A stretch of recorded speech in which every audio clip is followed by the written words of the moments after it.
Greetings and salutations. I'm Matt, this is JP, and we're working on junk. Hope you enjoy it. If not, I'll just change the channel because we really don't care.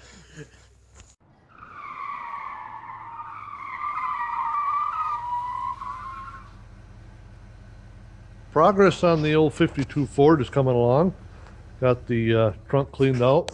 We got some, a lot of patching to do back in here. But got the rear, got all the tires off of it, and got the rear brakes loose and off, so that'll roll back there. I got starting to gut the interior out of it here. We gotta get the seats out yet. Once I get the seats out, I'll get the rubber mat pulled up and do some patching on the floors. Gonna get them done. But here's the old flathead. So turns over yet, so we're gonna keep plunking along here. We got bearings out of that one. We got to get that brake drum loose, but she's coming right along. Found a bunch of patch panels and stuff inside of it for fixing all the holes and everything, so that's good. Progress is progressing. There we go. So I got to remove these drums off this old 52 Ford, and of course they're seized on. So what I'm going to do is I pulled the bearings out of here, and then I'm going to remove this big nut and stuff that's on the back of this thing where the wheel cylinders are. Okay, I got this big nut off. Now I'm going to take the bolts out of the back of the wheel cylinder, and then hopefully this whole thing will slide off because it's loose except for right on top, and that's where it's seized up. So that's usually a trick when you want to get these old style front drums off of cars, is if you unbolt the wheel cylinder from the back and cut the brake hose, it'll usually fall right off because they always seize right up here in the top. And since I'm going to put all new in it, it ain't going to bother me any to cut that brake hose. So back ones are a different story, but the front ones, it's the easiest way to do it. Just unbolt the wheel cylinder and they should fall right off. So here we go.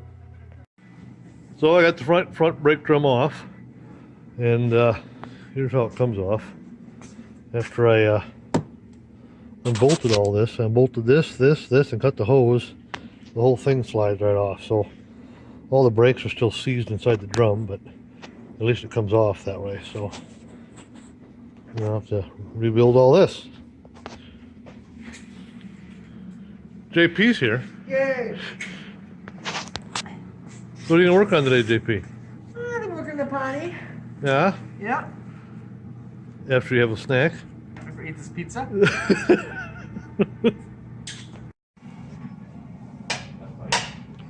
Lift her up, Hercules. Working on it. Gotta get ground yet. That's still my passion. Oh, jeez.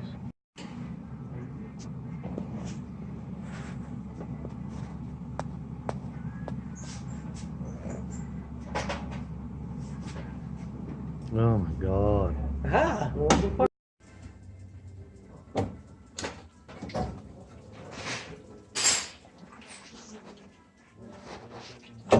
Oh, finger was almost in there. Look at all that deliciousness down there.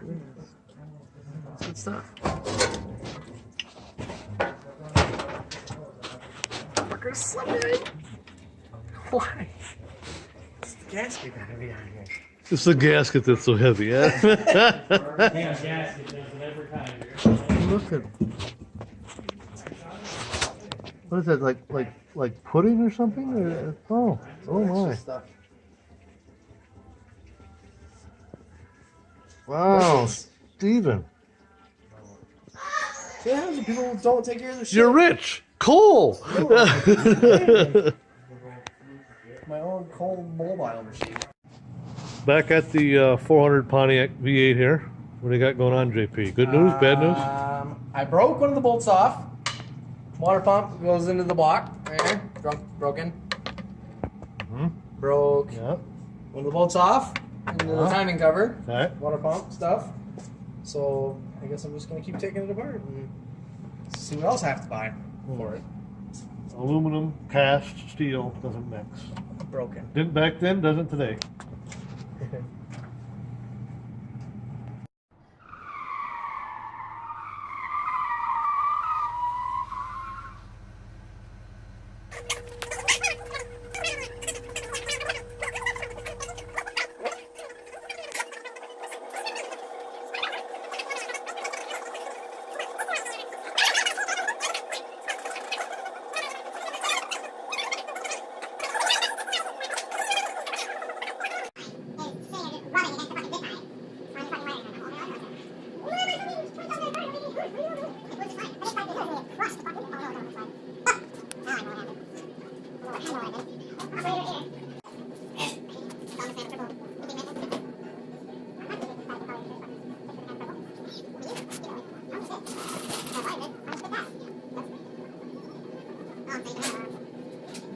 At what point in time, when you were lifting this motor, did it seem like a good idea to rest the chain against your wiring harness? So Steve told me to hurry up and lift it. Damn, Steve. Yeah, Steve. You're broken. I was trying to follow in your footsteps, and now you don't at me. Of course I did. My car might be broke, but at least I don't fucking do shit stupidly. Except drive all the way to Linden with no tire at it on my tire. On either side. I don't do things half-assed. When I do it right, I do it right. When I do it half-assed, I really do it half-assed. I don't even complete it. It's just fucked. To the point where it's gonna kill me. 130 miles an hour, my fucking tire rads. Set this down so I can get this wiring harness out of here. Steve can. Trenton!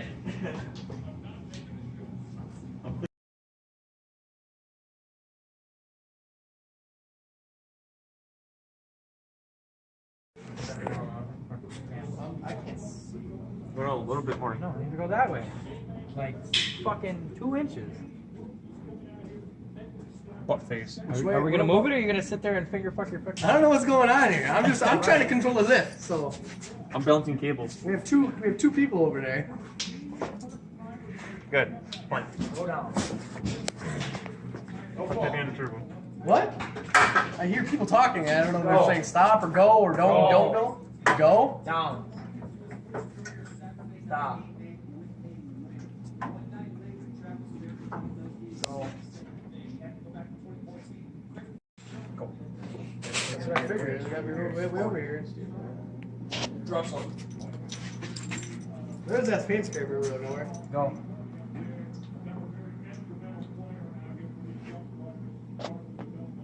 It's so much easier than doing it in the garage.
So we're out here ice fishing with Merlin.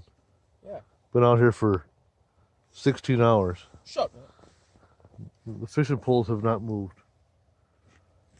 Oh look, hey, it's moving.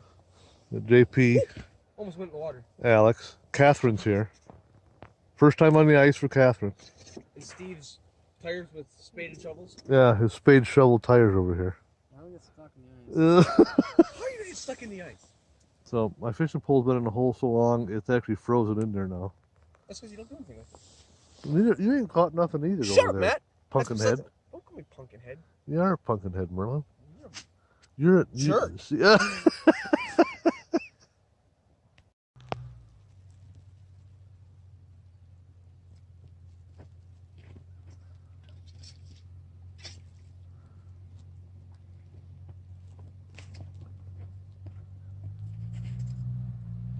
Oh look, here comes spade shovels.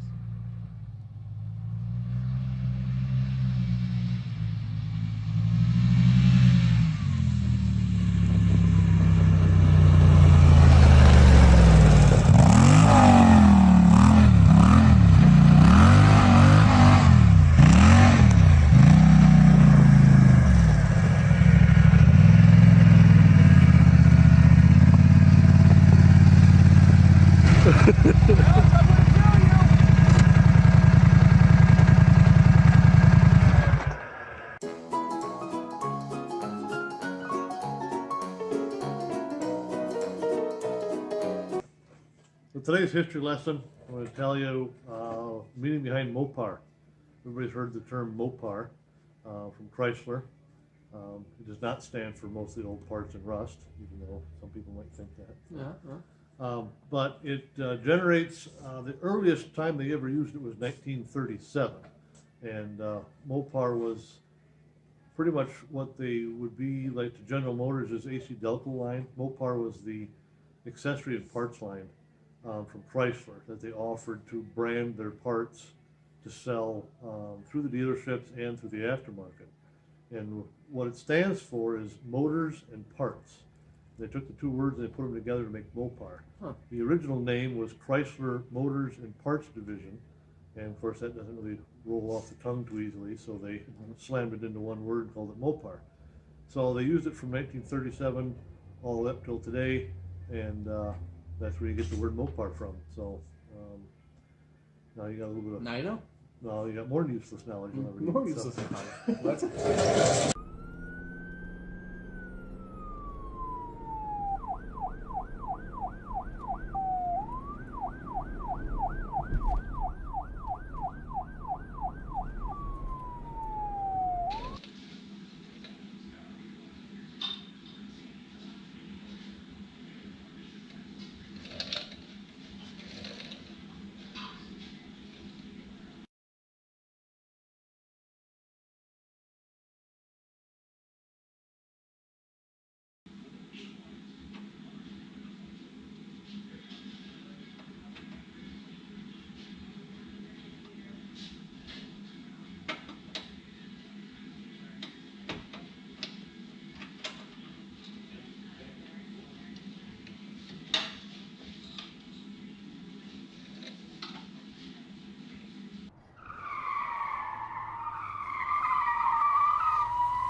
What are you doing under there? Oh, I'm just checking to see what real power looks like. Maybe I could learn something. I'm gonna tell. Oh, no.